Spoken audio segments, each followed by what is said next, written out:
جعل الله لكل شيء قدرا ومن يتوكل على الله فهو حسبه إن الله بالغ أمره قد. أسعد الله مساءنا ومساءكم كل خير، وأحسن الله عزانا وعزاكم بالفقيد أبو مرداء. أسأل الله يغفر له ويرحمه ويشفي إخواننا المصابين بدر وتخيل شفاء لا يغادر سقما، ويرجعهم لأهلهم سالمين غانمين. والله إنا لنحزن حزنا لا يخرجنا عن دائرة الصبر، ونستعيذ به كما استعاذ نبينا صلى الله عليه وسلم: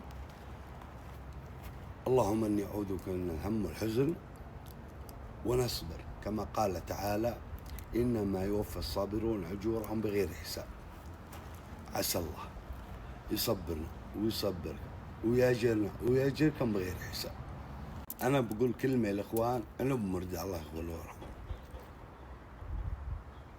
ونقطة يجب أن تنبه له. أنت ما شاء الله تبارك الله تعلمون ما تعلمون، ولكن من باب التذكير. أبو مرداء رسالة ومثال يحتذى به: ازرع الخير تحصد الخير. والأثر الطيب اللي تركه أبو مرداء يجب أن يكون رسالة للمغمور قبل المشهور والكل واحد، ولكن المشهور تقع على عاتق ومسؤولية أكبر.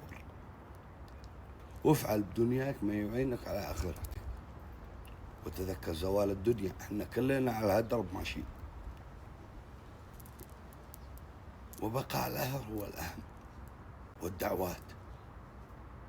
وحنا نشوف الأثر اللي تركه مرداء الله يغفر له ويرحمه: دعوات، وناس تدعي له، وناس تصدق له، واكتمال بناء المسجد بساعات. هذه رسالة يا إخوان يجب أننا يعني نحطها أمام عيوننا، وحنا خص يعني هي رسالة عامة، ولكن المشهور والمشهورة يجب عليهم ينتبهون للشيء هذا.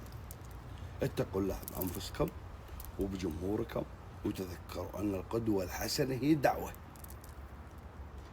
وأن الشهرة زائلة، والمسؤولية عظيمة.